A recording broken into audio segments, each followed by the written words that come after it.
pas en avoir besoin de cette assurance. Les phoques continuent de venir mourir sur les côtes scandinaves, ici au large de la Norvège. Phénomène mal connu, une épidémie peut-être. Selon certains spécialistes, il serait atteint d'un virus. Il pourrait s'agir, selon d'autres biologistes, d'une régulation naturelle de l'espèce en trop grand nombre cette année.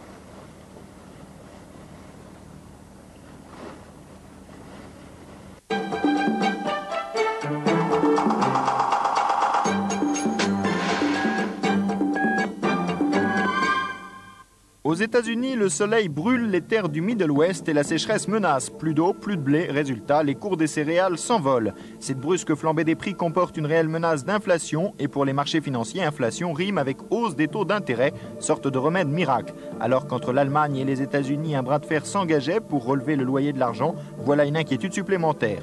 Hier soir à New York, le marché avait vivement réagi en perdant 1,7%.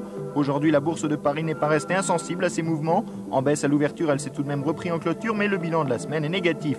Pour la première fois depuis un mois, les valeurs françaises baissent d'un lundi à l'autre. Ce soir, marché très actif à New York. Le Dow Jones regagne 10 points, soit 0,5%. Une hausse qui s'est opérée dans les dernières minutes sur des facteurs très techniques. Sur l'ensemble de la semaine, la bourse américaine n'aura pratiquement pas varié. Le dollar reste ferme à 5,89 francs.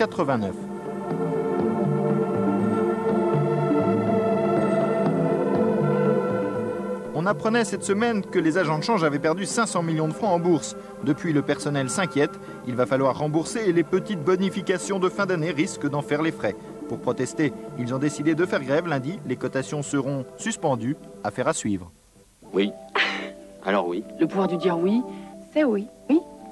Crédit Lyonnais. Le pouvoir de dire oui. Des cendres en couche épaisse sur la ville japonaise de Kagoshima.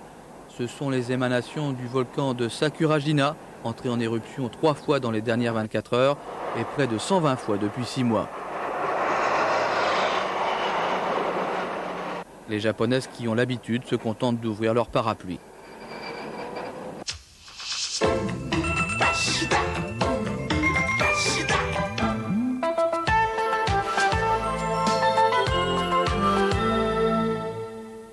Sur la photo satellite, la dépression située sur l'Espagne s'est peu à peu décalée vers la Méditerranée et la perturbation atlantique effleurera les côtes de la Manche à partir de demain après-midi.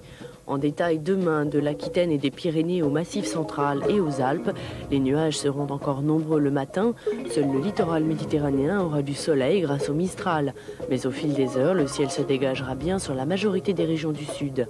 Sur la moitié nord, brumes et brouillards ne résisteront pas longtemps aux assauts du soleil. Mais en soirée, les nuages reviendront en force des côtes normandes à la mer du Nord. Des températures plus qu'agréables demain, avec dès le matin un minimum de 11 degrés, de la Vendée au Pas-de-Calais et à la Lorraine, et entre 14 et 17 degrés sur les autres régions. Le thermomètre ne s'arrêtera pas en si bon chemin et affichera sa plus petite température, 22 de Brest au